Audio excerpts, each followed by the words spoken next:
It's day 4 of the ultimate Challenger road trip, and we're here in Italy, in the heart of the Italian Alps.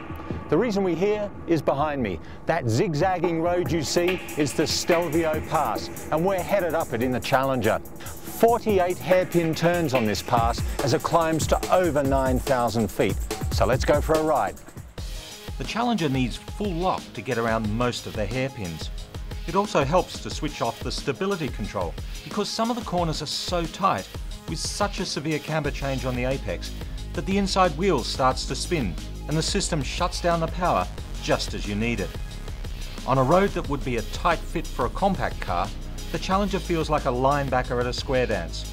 It makes all the right moves, but in a very deliberate manner.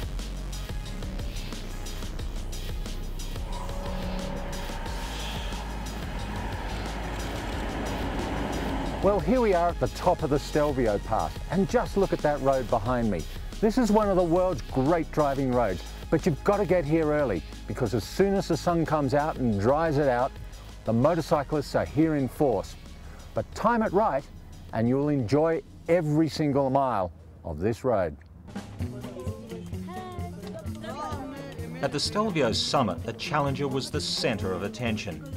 We let these young fans crawl all over the car before we headed off to continue our journey.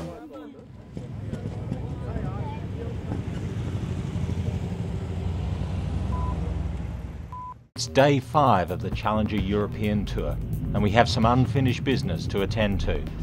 A couple of days ago, rain and traffic ended our VMAX attempt on the German Autobahn. But on this quiet, sunny stretch of Italian autostrada, we're going to find out just how fast the Challenger SRT8 really is.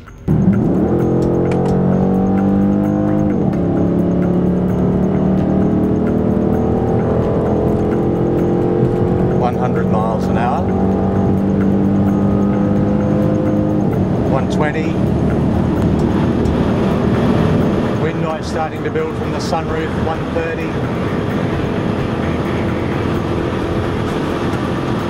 140,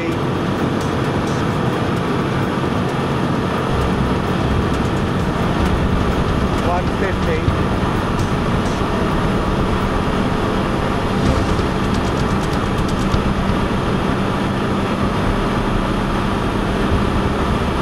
161, 163, 164,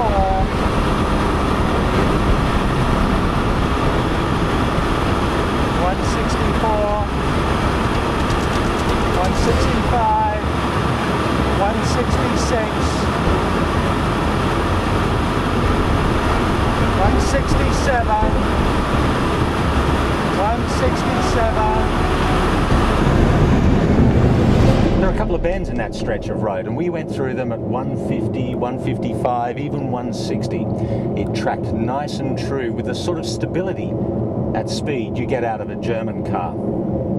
So we didn't do it in Germany. The rain and the traffic beat us there. But here in Italy, in the sunshine and the open autostrada, we did it. And where better to have a victory lunch than the famed Cavallino restaurant, just across the road from the Ferrari factory.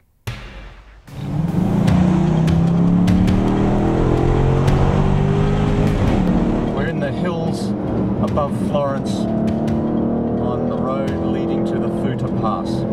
This route was used in the famous Mille Miglia, the 1,000-mile race. It's an amazing piece of road that's constantly twisting and turning, going through villages. There is a Chrysler connection here. In the 1953 Mille Miglia, journalist Paul Frere drove a Chrysler Saratoga through here to a first-place finish in the over 2-litre class. So far, of all the places we've been in Europe, the Italians have been the most responsive to the Challenger. They just adore the big brash coupe.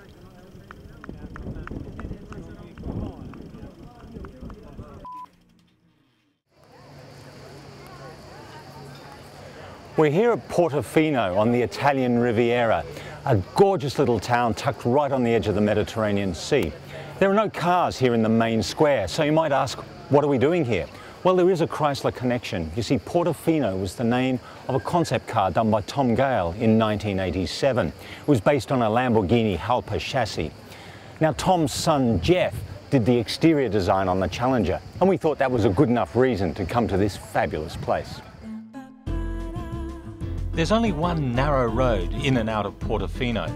It literally clings to the cliff in places as it winds around the coastline, past gorgeous villas and sparkling water. We've seen more exotic cars in the past 10 minutes than we've seen in days, but all eyes are on the hemi-orange Challenger.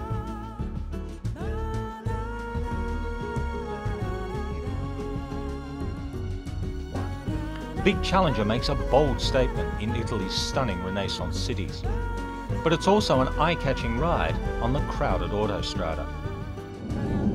So we're crawling along at 20 miles an hour on the autostrada in the Sunday afternoon rush hour. I could be on the 405 back in Los Angeles, except the scenery's better, the coffee's better, the wine's better. So we're in Italy. Well, we're driving along the autostrada just outside Genoa in Italy, and we're up in the mountains, and this is an amazing feat of engineering, this autostrada.